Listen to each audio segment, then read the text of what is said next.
তোমাদের একটা ভালো রেসিপি বলছি চট জলদি নিরামিষ দিনের দিনে। প্রথমে আমি এই সুজিটা একটু হালকা নেড়ে চেড়ে নিচ্ছি। দেখো সুজিটা লাল করে একটু ভেজে তুলে রাখলাম। তারপরেই দেখো ডালটা ধুয়ে কড়াইয়ে একটু তেল দিয়ে এটা নেড়ে চেড়ে নিচ্ছি।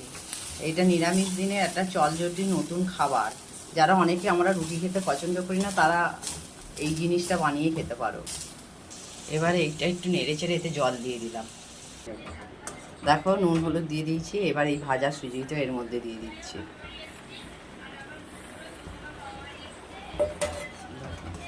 দিয়ে এরম নাড়তে থাকছি, এক্ষুনি হয়ে যাবে। এটাকে বলে ঝাল সুজি। আমি কিন্তু এই ঝাল সুজিটা মুগের ডাল দিয়ে বানাচ্ছি। দেখো আমার ঝাল সুজি একদম রেডি।